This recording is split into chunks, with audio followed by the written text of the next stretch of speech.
just want to thank Chairman Johnson and Ranking Member Kirk and all their staffs who worked very hard to put this bill together.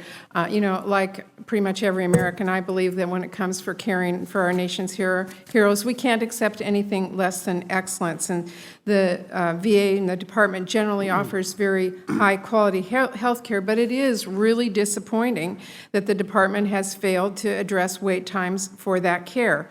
I was glad to see President Obama weigh in on this issue yesterday, but these recent allegations, as was said, they're not new issues. They're deep, system-wide problems, and they do grow more concerning every day. We shouldn't be waiting to take action. The Inspector General and the GAO have reported on this problem repeatedly for several years, but many of the recommendations still have not been implemented by the VA. Now, the department has announced that it's going to conduct a nationwide review of access to care, and there have been some adjustments in personnel, but those are really only first steps.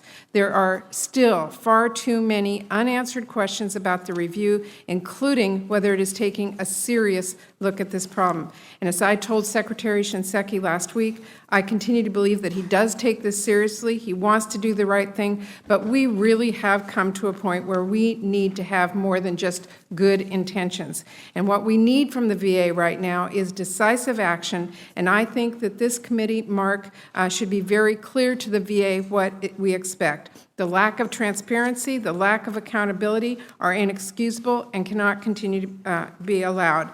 Giving bonuses to hospital directors for running a system that places a priority on gaming the system and keeping their numbers down rather than providing care to veterans has to come to an end. And that's why I was very pleased that this subcommittee, Mark, includes a provision to prohibit the VA from awarding bonuses to VHA senior executives, medical directors, and assistant directors until the Inspector General completes a nationwide review and the VA provides a plan to implement those recommendations.